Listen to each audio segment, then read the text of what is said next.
નમસ્કાર મિત્રો, મારી યુટ્યુબ ચેનલમાં તમારું હાર્દિક સ્વાગત છે। આજે આપણે વાત કરવાના છીએ આહિર દંપતીને ચમત્કારી સાધુ સાથે બનેલી સત્ય ઘટના। વાંકાનેરની નજીક જારીડા કરીને નાનકડું ગામ આવેલું છે। આ ગામમાં ડાંગર શાખના ધાર્મિક વૃત્તિનું એક વયસ્ક આહિર દંપતી રહેતું। પરગજુ સ્વભાવના પતિ પત્ની ભૂખ્યાને જમાડી જમતા અને પારકા દુખે ઊભા પગે મદદ કરવામાં પાછી પાની કરતા ન હોય। દુખિયારાઓના આશ્રયદાતા ગણાતા। મોટી ઉંમર સુધી સંતાન સુખથી વંચિત રહેલા આ આહિર દંપતી ગરીબ ગુરબાને મદદ કરવા ઉપરાંત હરદમ પ્રભુ સ્મરણ કરતા હતા। પ્રભુ ભક્તિમાં શેર માટીની ખોટનું તેમને જરાય દુઃખ ન હતું। એક દિવસ આયમાં ગાયું ભેંસું લઈ વગડામાં ચરાવવા ગયેલા બાપાને ભાત પહોંચાડવા શિરામણની તૈયારીમાં પડ્યા હતા। અચાનક અલખ નિરંજનનો અલગારી નાદ સાંભળી ચૂલામાં ફૂંક મારી રહેલા એ આયમાએ સાધુનો સાદ સાંભળી થાળીમાં ભિક્ષા લઈ બહાર આવ્યા હતા। આયમાને ભિક્ષા સાથે બહાર આવેલા જોઈ હાથમાં દંડ અને ખપ્પર લઈ ઉભેલા જોગીએ કહ્યું હતું, મયા હમ એ આટા કા ક્યાં કરેગે? બાપજી, શિરામણની વેળા હોય, જો થોડી વાર બેસો તો રોટલો ઘડી દઉં। આયમાએ મહાત્માજીની વાત સાંભળી અને પ્રેમથી કહ્યું, મૈયા જેસી તમારી મરજી। સાધુએ આમ કહી અને ફળિયામાં પાથરેલા ગાયના ગોરમટામાં મૃગ ચર્મ પાથરી આસન જમાવ્યું। આયમાએ ફટાફટ લોટવાળી તાવડી જેવડો મોટો રોટલો બનાવી ઘી, ગોળ, દૂધ અને મગના શાક સાથે એ યોગીને ભાવથી જમવા બેસાડ્યા। મહાત્માજી અડધો રોટલો ખાવા આવતા આયમાએ જોગીને વિનંતી કરી, મહાત્માજી ઉતાવળ ન કરતા, હમણાં બીજો શેડવી લાવું છું। મૈયા તમારી મરજી। સાધુએ જમતા જમતા ટૂંકો જવાબ આપતા આયમા લોટ, પાણી અને મીઠાને કાથરોટમાં ભેળા કરી અને રોટલો ઘડવા બેઠા હતા। થોડી જ વારમાં રોટલો તૈયાર થતા ઘીમાં તરબોળ કરી સાધુ મહાત્માને પીરસ્યો।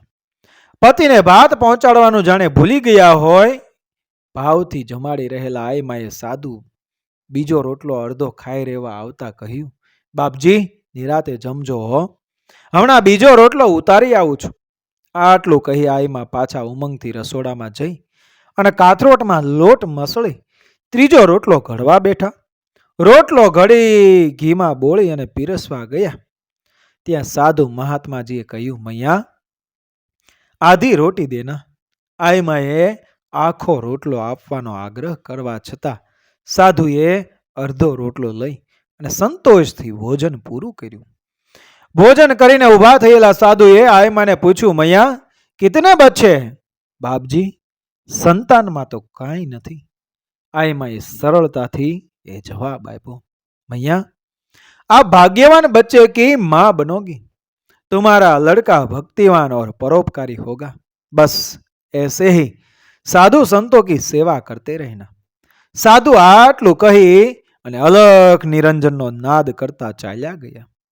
સાધુના આશીર્વાદથી જારીડાના મોટી ઉંમરના આહિર દંપતીને ત્યાં સારા ચોઘડીએ શરીરે શુભ ચિહ્નો ધરાવતો દીકરો અવતર્યો હતો, જેનું નામ હેતથી મેરામ રાખવામાં આવ્યું। મેરામ બાપા બાળપણથી જ સૌમ્ય સ્વભાવના હતા। મેરામ બાપાના આંખ, નાક અને મુખ જોતા જ જોનારાનું મન પ્રફુલ્લિત થઈ જાય તેવા તેઓ સુંદર હતા। મેરામ બાપા લાલ ચટાક પાતળી જીભ, દાડમની કળી જેવા સીધા દાંત, લાલાશ પડતા ધૈર્યયુક્ત હોઠ, સ્વસ્થ ઇન્દ્રિયો ધરાવતા હતા। મેરામ બાપા સ્વભાવે અહંકાર રહિત, મેઘાવી તર્ક સ્મરણ શક્તિવાળા, ઉમદા આચાર વિચાર ધરાવતા, વિનયશીલ પ્રમોદ રહિત, ઉદમશીલ, પરોપકારી અને માયાળુ હતા। મા બાપની ઈચ્છાને વશ થઈ મેરામ બાપા જળ કમળવત ગૃહ જીવન જીવી રહ્યા હતા। પોતાના એ પરોપકારી મા બાપના પગલે મેરામ બાપા પણ રસ્તે જતા સાધુ સંતો, વટે માર્ગો કે ગરીબ ગુરબાઓને ઘેર બોલાવી જમાડતા હતા। જે દિવસે સાધુ સંત કે અતિથિની સેવા કરવાનો મોકો ન મળતો તે દિવસે મેરામ બાપાનો ઉપવાસ રહેતો હતો। દીકરાને સત્કર્મોમાં લાગેલો જોઈ અને વૃદ્ધ મા બાપ સંતોષની લાગણી અનુભવતા વૈકુંઠવાસી થયા। એક વખત વીરપુર જલારામ બાપાએ સાધુ સંતોને તેડાવી મોટા ઉત્સવનું આયોજન કર્યું હતું। વીરપુરમાં જલારામ બાપાના આમંત્રણથી અનેક સાધુ ભક્તો વીરપુરમાં ભેગા થયા હતા. વીરપુરમાં દેશ દેશાંતરના અનેક સિદ્ધ સંત મહાત્માઓ ભેગા થતા તેના દર્શન કરવા વિશાળ માનવ મેદની ઉમટી પડી. 3 દિવસના આનંદ ઉલ્લાસ વચ્ચે મેળાની પૂર્ણાહુતિ થતા મેદની વિખરાવા લાગી હતી. મેરામ બાપા પણ એ પોતાના ભાણેજ મહેર બાપા સાથે એ ઝારીડાથી આવેલા હોય તેમણે પણ સૌ સાથે ઘર તરફ પ્રયાણ કર્યું. બાપ, મેહુર, આ તારા ધાબળાના છેડે શું બાંધ્યું છે? મામા, ઘરેથી સુખડીનું ભાતું લાવ્યા તે વધ્યું છે. બાપ, સુખડી ઘરનાએ ખાવા આપી હતી, પાછી લઈ જવા નહીં. લે ધાબળો પાથર, એટલે 2-5 માણસોને બોલાવી અને ખવડાવી દઈએ. ભલે મામા. મહેર બાપાએ માર્ગના કિનારે ધાબળો પાથરી માણસોને સુખડી ખાવા સાદ કરતા 1-2 કરતા હજારો માણસોએ ધાબળામાં પાથરેલી સુખડી ખાધી તો એ ખૂટતી નહોતી. મેરામ બાપાએ ઝારેડા ગામમાં એ લોકોની ધર્મ પ્રત્યેની આસ્થા કેળવવા ઠાકર મંદિર બંધાવી મોટો મેળો કર્યો હતો. એક દિવસ આ મંદિરમાં બેઠા બેઠા ઠાકરના નામની માળા ફેરવી રહેલા એ મેરામ બાપા પાસે એક માણસે દોડતા આવી સમાચાર આપ્યા હતા. મેરામ બાપા, તમારો એકનો એક દીકરો મરણ પામ્યો હોય, ઘેર આખું ગામ તમારી રાહ જોતું ઊભું છે. ઠાકર મંદિરમાં માળા ફેરવતા ફેરવતા શાંતિથી વાત સાંભળી અને મેરામ બાપા કહેવા લાગ્યા, હોય નહીં, એ મને જતી જિંદગીએ એમ એકલો મૂકીને ન જાય. બાપા, એ બધી વાત મૂકો અને ઘરે જડ ચાલો. તમારા દીકરાને દેન દેવા લાકડા પણ મસાણે મોહ પહોંચી ગયા છે. તમારી ક્યારની રાહ જોવાય છે. ઉતાવળ કરતા આહિરે કહ્યું, બાપ, એમ વાત હોય તો ચાલ, હું તારી સાથે આવી જાઉં. કે ઠાઠડીમાં કેવો લાગે છે?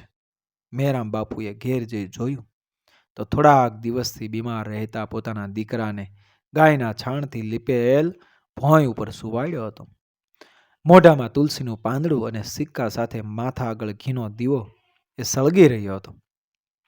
આંગણામાં નનામીની તૈયારી એ તૈયાર ચાલી રહી હતી. તેની નોંધ લીધા વગર એ મેરામ બાપા પોતાના મૃત દીકરા પાસે એ જઈ બેઠા. કાં બાપ, આમ સોળ તાણીને સૂતો છે? અને આ બધું શું માંડ્યું છે? આ ખાપણ, ઠાઠડી, નાળિયેર, ઘડો, લાડુ, આ બધું કોના સારું ભેગું કર્યું છે? મેરામ બાપુના એકના એક દીકરાના મોતનો આઘાત લાગ્યાનું માની ગામવાસીઓ સાંત્વના આપવા લાગ્યા. ભલા થઈ મને ન સમજાવો.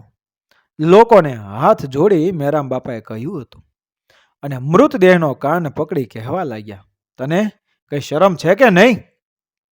અમારી પુરાતન અવસ્થાનો તો જરાક વિચાર કર.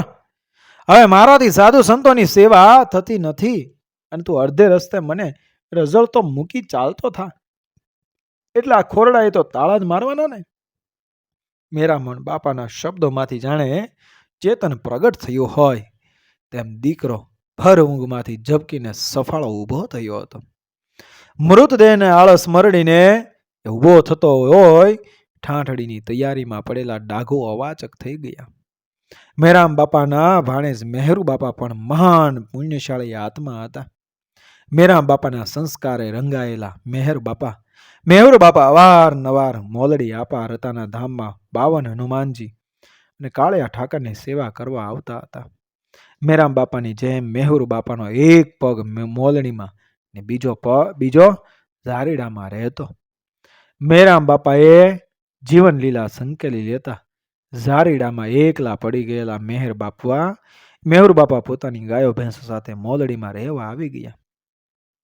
આ વખતે આપા રતાની જગ્યાના વહીવટમાં કાઠી દરબારોના એ અંદરો અંદરના કજિયાના નિરાકરણ માટે સૌએ સાથે મળીને મંદિરનો વહીવટ એ માર્ગી સાધુ મોહનદાસજીને સોંપ્યો હતો.